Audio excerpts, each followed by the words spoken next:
기업 자사주 소각을 의무화하는 3차 상법 개정안이 24시간 필리버스터를 뚫고 민주당 주도로 처리됐습니다. 가결되었음을 선포합니다. 다음 안건은 판검사가 법을 왜곡해 사건을 처리하면 처벌할 수 있도록 하는 법 왜곡죄, 진즉 법안을 본회의에 올렸던 민주당은 상정 직전 수정안을 제출했습니다. 법 적용 대상을 형사 사건으로 한정하고 판례 변경이 가능하도록 예외를 열어두며 처벌 대상을 좀 더 명확히 하는 등 위헌 논란이 일었던 문구를 고쳤습니다. 법 왜곡죄가 위헌성 시비에 휘말리는 것을 방지하기 위해 수정안을 제안하게 되었습니다. 청와대도 수정 의견을 전해와 협의 끝에 수정이 결정된 걸로 전해졌습니다. 하지만 본회의 직전 민주당 의원총회에선 당정청 협의안이란 설명에도 원안대로 해야 한다, 조금 전 통보받았다는 등의 반발도 터져나왔습니다. 형사재판에만 그런 일이 발생하진 않거든요. 갑자기 느닷없이 법을 축소시킨 매우 잘못된 절차였다고. 법안이 수정됐지만 국민의힘은 이재명 대통령 방탄법, 사법 테러라며 곧바로 다시 필리버스터에 들어갔습니다. 오직 단 한 사람의 방탄을 위해서 사법 시스템을 난도질하는 악법을 강행하고 있습니다. 이번에 상정된 법안은 간첩죄 적용 범위를 적국에서 외국으로 확대하는 내용도 포함됐습니다. 민주당은 오늘 표결로 필리버스터를 종료시킨 뒤 법안을 처리하고 남은 이른바 사법개혁법들도 하나씩 처리해 나갈 계획입니다. KBS 뉴스 김유대입니다. 법 왜곡죄 본회의 상정을 앞두고 전국 법원장 회의가 긴급 소집됐습니다. 사법 분쟁 어떻게 수렴하실 예정이실까요? 사법 개혁안을 논의하기 위해 전국 각지 법원장 43명이 모였습니다. 권리를 구제받으려는 국민들에게도 직접적인 영향을 미칠 수 있는 내용을 담고 있습니다. 따라서 법률안에 대한 수기 과정에서 재판을 담당하는 사법부의 의견이 반영될 필요가 있습니다. 5시간 회의 끝에 법원장들은 수기 없는 사법개혁 법안 추진에 심각한 유감을 표했습니다. 법령을 잘못 적용한 판검사를 처벌하는 법 왜곡죄에 대해선 고소 고발 낱말 등 심각한 부작용이 우려된다고 밝혔습니다. 법원 재판을 헌법재판소 심판 대상에 포함하는 재판 소원제에 대해선 국민이 반복되는 소송으로 피해를 입을 것이라고 했습니다. 대법관 수를 기존 14명에서 26명으로 늘리는 대법관 증언법에 대해선 4명을 증언하고 추가로 논의하자고 했습니다. 회의를 통해 3번 연속 우려만 표한 사법부.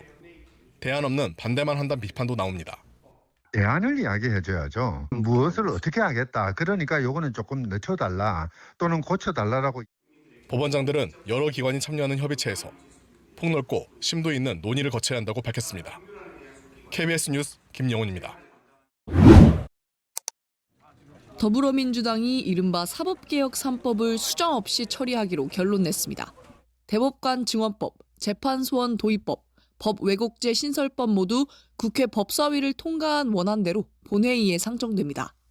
법을 잘못 적용한 판검사를 처벌하는 법 왜곡죄는 처벌 대상 행위가 불명확해 위헌 소지가 제기됐지만 밀어붙이기로 했습니다. 법사위에서 통과된 안대로 중론을 모아서 본회의에 처리하기로 그렇게 합의하였다. 정부가 당 의견을 반영해 수정한 중수청, 공소청 설치법은 당론으로 채택했습니다. 검찰총장 명칭은 헌법 조항을 고려해 유지됐는데 당내 강경파 반발에 추가 수정할 여지를 남겼습니다. 국민의힘은 민주당이 독재를 선언했다고 강력 반발했습니다. 정권 입맛에 맞지 않는 판사를 감옥에 보내는 현대판 사화 예고편이다. 이재명 대통령 유죄를 뒤집어 보려는 목적이라고 비판했습니다. 개혁이라는 탈을 쓰고 법치주의의 심장을 겨눈 사법 테러입니다. 양측 대치는 이르면 당장 내일부터 시작될 전망입니다. 민주당은 내일부터 내달 3일까지 마라톤 본회의를 열고 행정통합법과 3차 상법 개정안, 민생법안까지 처리하겠다고 예고했습니다. 국민의힘은 무제한 토론으로 표결을 지연하는 것 외에 대책이 없는 만큼 천막 농성 재개를 비롯해 여론전에 집중할 거로 보입니다. 국회의장실은 오늘까지 여야 중재를 시도할 예정이지만 이견을 좁히기는 쉽지 않은 상황입니다. KBS 뉴스 여소연입니다. 민주당은 사법개혁 추진에 신중 입장을 당부한 사법부를 정조준했습니다. 특히 조희대 대법원장을 겨냥해 누구 때문에 개혁 요구가 나왔는지 모르는 뻔뻔한 태도라고 질타했습니다. 삼권 분립을 짓밟은 비상계엄 때는 침묵하더니 이제 와서 사법 독립을 지켜달라는 이중적 태도 역시 기가 찹니다. 내란 전담재판부뿐 아니라 법원행정 첫 폐지 등 사법행정 정상화 법안까지 사법개혁을 연내 완수하겠다고 강조했습니다. 민주당은 대의원과 권리당원 표 가치를 같게 만드는 1인 1표제 도입 여부를 오후 최종 확정합니다. 당원 수가 적은 영남 등 이른바 험지가 소외될 거란 당내 반발에 전략지역 가중치 조항을 추가했습니다. 전략지역 당원의 지위와 권리 조문을 신설해서 지역주의 구도 극복과 이재명 정부 출범 6개월 국정평가회의를 연 국민의힘은 현 정권을 약탈과 파괴 정권이라고 규정했습니다. 민주당의 사법개혁 입법을 두고 이재명 대통령 독재를 위해 헌정질서와 사법체계를 파괴하고 있다고 맹비난했습니다. 민주당이 판사를 임명하고 법 왜곡죄를 만들어 눈에 거슬리는 판사들을 말살하려 하고 있습니다. 회의에선 친윤계 핵심으로 꼽혔던 중진 의원의 계엄 사과와 윤석열 전 대통령 단절 메시지도 나왔습니다. 똥 묻은 개가 겨 묻은 개 비판하는 꼴이니 우리가 아무리 이재명 정부를 비판해도 국민들 마음에 다가가지 못합니다. 내란 전담 재판부 등 사법개혁을 둘러싼 여야 공방은 계속될 전망입니다. 추미애 법사위원장이 발의한 내란 형사재판은 위헌법률심판제청에도 재판을 정지하지 않도록 하는 헌법재판소 개정안을 두고 향후 여야 격돌이 예상됩니다. KBS 뉴스 이원입니다. 재판이나 수사 과정에서 판사나 검사가 법을 왜곡해 적용하면 처벌하는 이른바 법 왜곡죄. 여당을 중심으로 지난 5월부터 이를 도입하는 형법 개정안이 발의됐습니다. 대법원은 국회에 보낸 의견서에서 사실상 반대 입장을 밝혔습니다. 대법원은 우선 왜곡에 해당하는 행위 유형이 다양하고 사실이 아닌 판단의 영역이어서 예측이 어렵다고 주장했습니다. 특히 정치적 사안의 경우 법관의 소신 있는 재판에 혐의를 적용할 위험성이 있어 권력의 사법부 장악 수단으로 악용될 수 있다고 우려했습니다. 실제로 발의된 형법 개정안들을 보면 왜곡 행위의 유형과 적용 대상이 저마다 다릅니다. 심판을 심판하기 다른 법으로 그렇게 되면은 심판, 재심판, 재심판 이렇게 무한 확대될 것이기 때문에 법사위 국정감사에서 여권은 법 왜곡죄 도입을 비롯한 사법개혁 필요성을 강조했습니다. 사법부를 위한 아성을 쌓기 위한 그런 목표를 갖지 않고서는 어떻게 저럴 수가 있는 것일까? 재판에 대한 헌법소원 제도라든가 구속영장에 대한 국민의 사법 참여가 필요하다고. 국민의힘은 이재명 대통령 재판이 재개돼야 한다며 맞받았습니다.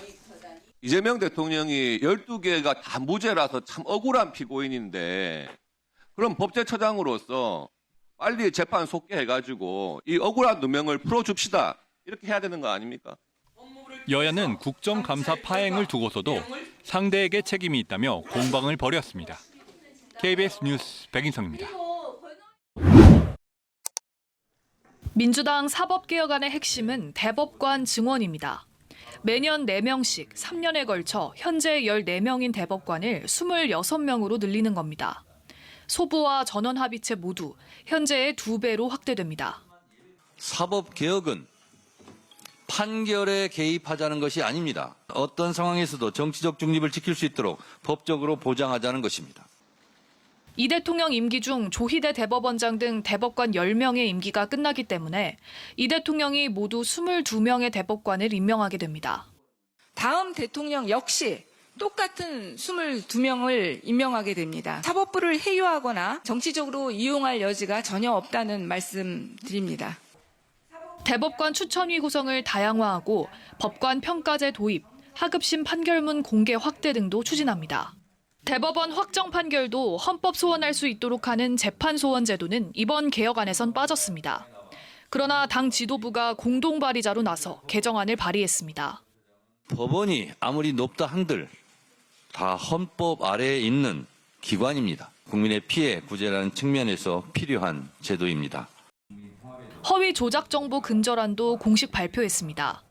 악의적으로 허위 정보를 유포할 경우 손해액의 최대 5배까지 배상하도록 하고 방송미디어통신위원회를 통해 최대 10억 원의 과징금을 부과할 수 있게 했습니다. 민주당은 검찰개혁안에 이어 사법 언론개혁안을 이번 정기국회 안에 처리하겠다는 방침입니다. KBS 뉴스 최혜경입니다.